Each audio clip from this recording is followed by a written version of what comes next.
ओम श्री साईनाथाय नमः। ओम श्री साईनाथाय नमः। ओम श्री साईनाथाय नमः। सभी साईं भक्तों को नमस्कार। कथा प्रारंभ करते हैं।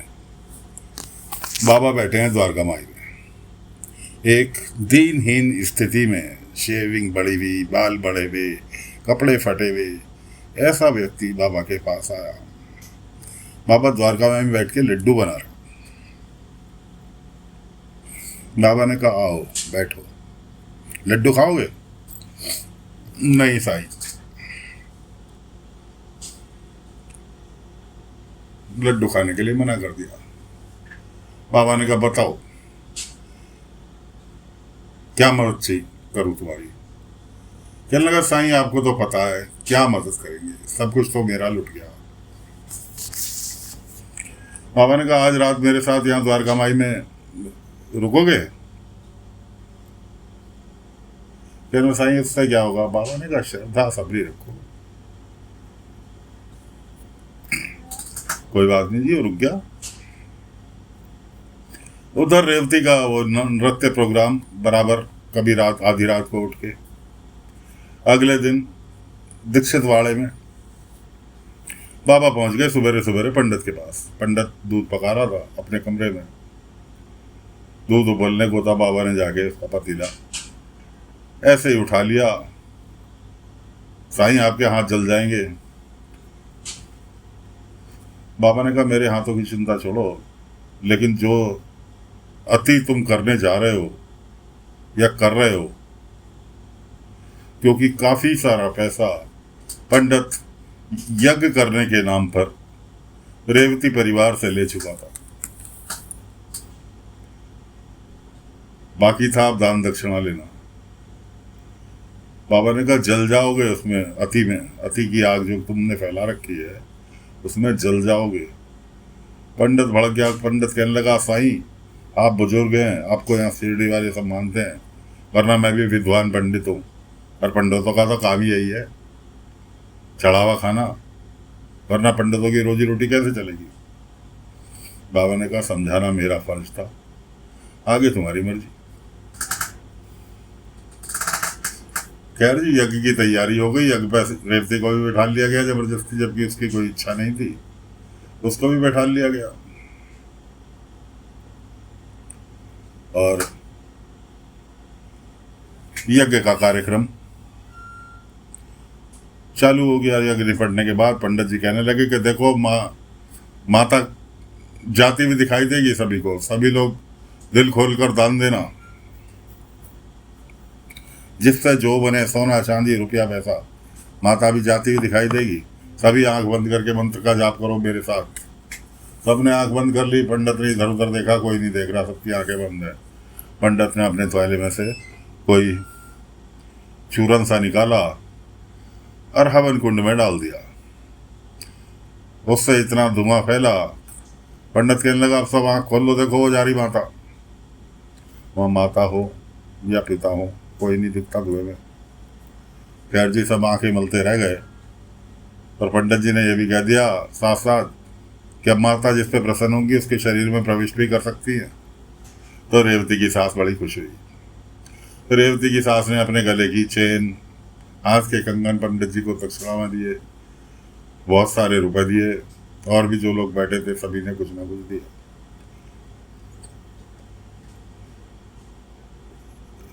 इतने में रेवती की सास हवन कुंड में से लेके हवन की राख माथे से लगाने को हुई तो उसके पल्लू में आग लग गई। अब बचाओ बचाओ बचाओ बचाओ, कोई बचाने के लिए तैयार नहीं, आग बुझने के लिए तैयार नहीं। पल्लू में आग लगी हुई। पहुंच गए बाबा एक पात्र में जल लेकर, और बाबा ने जल वहां पे एक साइड को गिराना चालू किया और उसके पल्लू की आग बुझ गई, जबकि पल्लू पर बाबा ने कोई जल के छींटे नहीं मारे। ये एक चमत्कार था।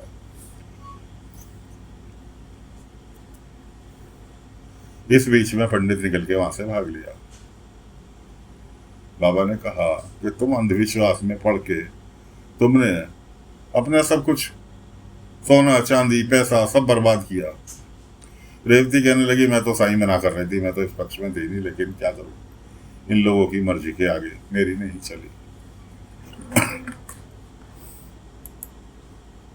अब बाबा ने कहा कोई बात नहीं, कोई किसी का धन लेकर। बाबा ने कहा लेकिन तुमने भी तो अपने लालच में दिया। क्यों? रेवती ने वहीं हवन कुंड के पास नाचना चालू कर दिया, जबकि पंडित ने वादा किया था कि यज्ञ करने के बाद रेवती नाचना बंद हो जाएगा।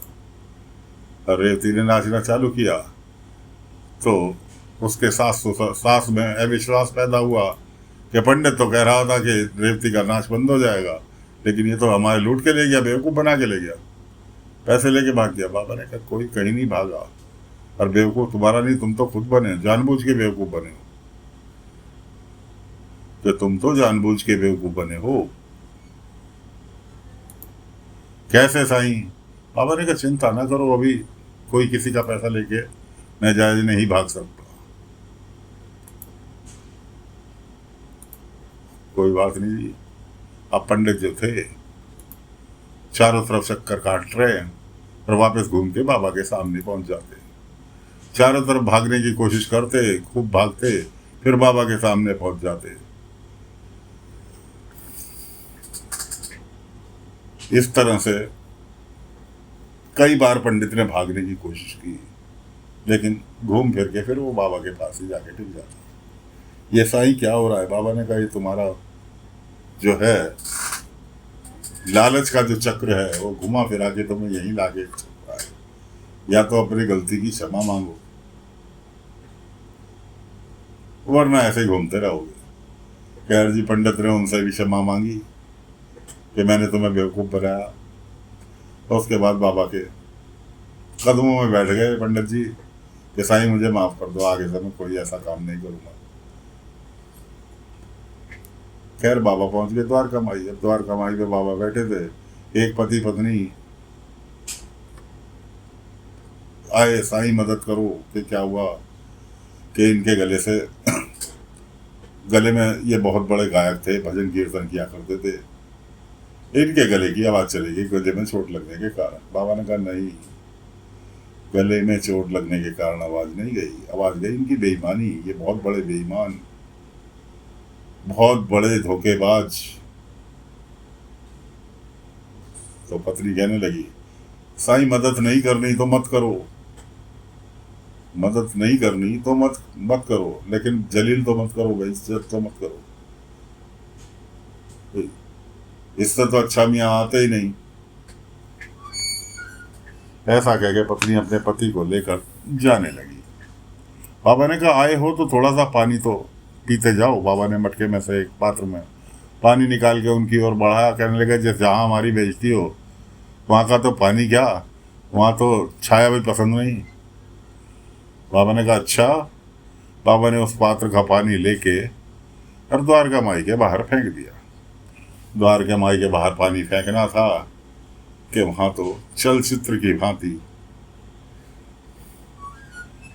टीवी स्क्रीन बन गया, पूरा का पूरा दृश्य दिखाई देने लगा कि इसको उनने धोखा दिया। असल में वो एक गायक था और उसका एक दोस्त था कवि, जो गाने वगैरह भजन वगैरह लिखता था और उसके भजन वो गाता था। नाम किसका होता था? गाने वाले का, लिखने वाले को कोई नहीं जानता था। एक दिन उसका दोस्त जो कवि था उसके पास आया, कहने लगा यार तेरा नाम हो रहा है और गाने तो मेरे गा रहा, भाई कुछ तो मेरे को भी इसका मुआवजा दे। उसका इतना कहना था कि इस व्यक्ति ने, जो इस टाइम गूंगा था, आवाज़ चली गई थी, इसने उसे धक्के देके घर से बाहर निकाल दिया था। खैर वो बेचारा चला गया और उस दिन से उसकी ने गाने भी लिखने बंद कर दिए और गुजर बसर भी ऐसी रही। और वो एक तरह से धोखे के कारण उसके दिल को ऐसा आघात लगा, उस दिन के बाद उसने गाने लिखने बंद कर दिए, काम धंधा बंद कर दिया, जो 4 पैसे आने का हिल्ला था उस पर पागलों की बात ही घूमने लगा। एक दिन पहले वही व्यक्ति बाबा के पास आया था जिसे बाबा ने रात रुकने के लिए अपने साथ कहा। वो सारी चीजें जो बाबा ने उसे लाइव टेलीकास्ट दिखाया पानी डाल के, उसकी पत्नी की भी समझ में आ गई। अब तो पत्नी कहने लगी साईं इसका क्या उपाय है, कैसे माफी होगी, क्या हम मुझसे क्षमा मांगना चाहते हैं? बाबा ने कहा क्षमा तो इसको खुद को मांगनी होगी, उस व्यक्ति से कि साईं उसे कहाँ ढूंढूं, कहाँ होगा। बाबा ने कहा यही है वो भी। बाबा ने कहा यहाँ, उसे बुलाया आवाज़ देके, जो व्यक्ति एक दिन पहले आया था आके सामने खड़ा हो गया। अब उसने तो उसे गुस्से के मारे, उसका तो बुरा हाल था। बाबा ने कहा माफ़ी मांगो, माफ़ी मांगोगे तो तुम्हारी आवाज़ गलेगी, तुरंत आ जाएगी। पत्नी कहने लगी उसकी, साईं इनसे तो बोला ही नहीं जाता, आवाज़ ही नहीं है गले में। बाबा ने कहा माफ़ी मांगने की अगर इनकी दिल से इच्छा है तो गले में आवाज़ अपने आप आ जाएगी। भाई वो जो था उस व्यक्ति के सामने गया और मुंह से जैसे ही बोलने की कोशिश की, उसकी तुरंत बाबा की कृपा से आवाज़ आ गई। उसने उससे माफ़ी मांगी। खैर पहले तो उसने माफ़ करने से आनाकानी की, लेकिन उसके बाद बाबा के कहने पे माफ़ कर दिया। अब बाबा ने कहा कि तुम दोनों एक दूसरे के बिना अधूरे हो। अब तुम्हारी आवाज़ भी आ गई, तो दोनों मिलके एक बार फिर से काम करो, एक दूसरे का ख्याल रखो। जो व्यक्ति गूंगा था वो कहने लगा कि साईं, दास गणेश जी का कीर्तन सुना था और उन्होंने एक गीत लिख के दिया था, मैं उसे गाना चाहता हूँ। बाबा ने कहा उसके लिए इंतज़ार करो, अभी शाम को प्रवचन का टाइम है, तब गीत सुनाना अपना। उधर बाबा ने रेवती के बचपन की एक तस्वीर बनाई जिसमें वो माता पिता के साथ बड़ी खुश नजर आ रही। भाई जमा पूछ रही कि साईं ये किसकी तस्वीर बना रहे हो? बाबा ने ज़्यादा न बोल के कहा माता पिता की। अब ये किसके माता पिता है ये तो कोई नहीं जानता। प्रवचन चालू हुआ, गाना चालू हुआ। उधर रेवती का पति अपनी बेटी को लेकर डांस की प्रैक्टिस के लिए ले गया, जहाँ चंपा डांस सिखाती थी। वो डांस कर रही थी।